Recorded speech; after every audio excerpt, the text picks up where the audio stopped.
Staffordshire's had a whole crop of flying saucers. Spots in the sky, lights in the sky, strange things. But the strangest of all was seen one day over this cottage. Mr. and Mrs. Roestenberg were living there, quietly, out in the country. And, well, you just tell me what you saw.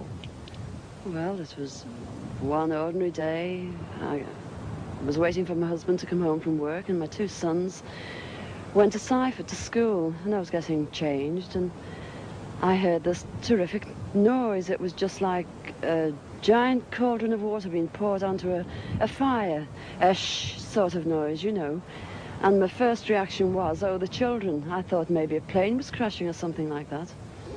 And I slipped my jumper on and went outside to find my two sons lying flat on the ground in the garden in front of the house, shouting, "Mummy, Mummy, there's a flying saucer." Well, naturally, I just said, "Come on, don't be stupid. Come in the house." But felt sort of a strange sensation. Wended my way up the side of the house to where we had a pump where we used to get all our water from, and automatically looked up to see this, all I can describe, this huge Mexican hat. It was stationary, this thing, and it was bright silver in colour, and it had a dome. A dome. It was tilted to sort of, I could see the occupants in it. You saw people in it? I saw people in it. There were two people in there. These people were beautiful people. That's the only way I can describe them. They had long golden hair, like a page boy bob, just like the old kings. You used to see photographs of the old kings. And the colour of the hair was golden. Now, I was really... What were they dressed in? They had a sort of a polo-neck jumper affair, like a ski top suit, in pale blue.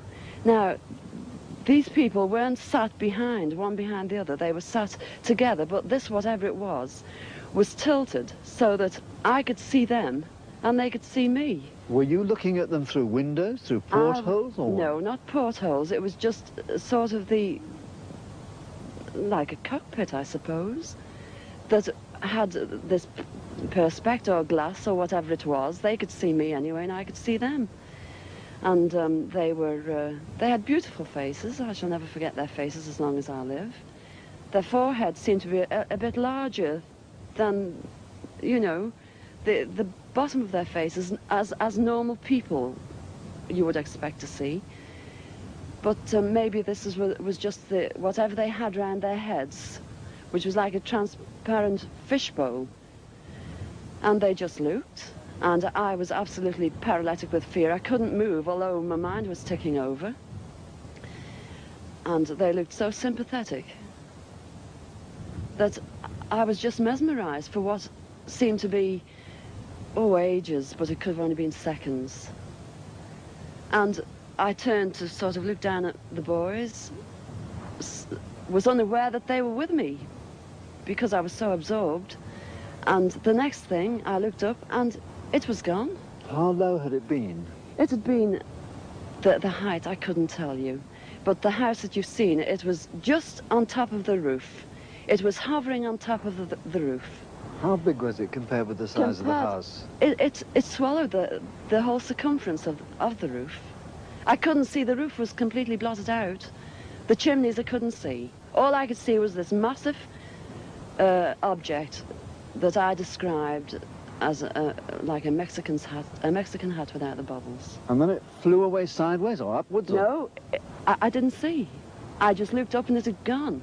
But I assume it went straight up, because for a short while after in the sky I looked around and I said to my two boys, "Where, can you see anything? Can you see anything?" And they said, "There it is, Mum," and they pointed up, and I watched it. It was just like a little cotton reel in the sky, and it circled us 3 times. It went round 3 times, and then it just shut off, and that was it. When I started to analyse myself afterwards, I feared that I might have had an hallucination, but then I knew I hadn't had, because my sons were so sure about what they'd seen and what I'd seen. And it went through my mind that it was a secret weapon from Russia, and then I thought, well, it can't be that, because if they had something like that, they wouldn't need to fear anybody or anything. Were you scared by it? Did you run indoors? Oh, I was petrified. I couldn't move. I couldn't move a muscle. I was paralysed with fear. But now I wouldn't be. Because now, when I look back, you know, I think, what an amazing thing to have happened, and for me to have seen it. And when your husband came home, where were you? Well, when my husband came home from the office, I was locked in the house with my children, under a big kitchen table that we were using. Under the table? Under the table, yes. It's funny now when I look back, you know, it sounds absolutely ridiculous, but this is the truth. This happened. And that's it. We were ridiculed. It was very embarrassing at the time, and people, they possibly thought, oh, she's a nutter, but you know, who cares?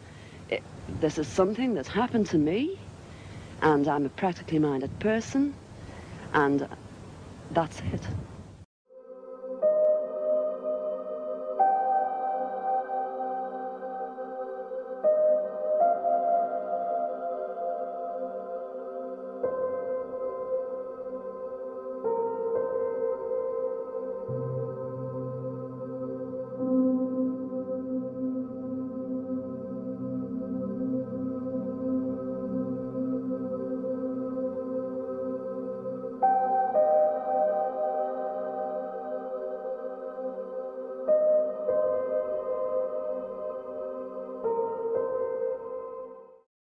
The illustration. And the face is a slim either side. A lot slimmer. Beautiful. Would that be why the Gavin Gibbons, when he did the illustration, I think it was a UFO News or something, that was a lot thinner in the face? Yeah, that's right. Right.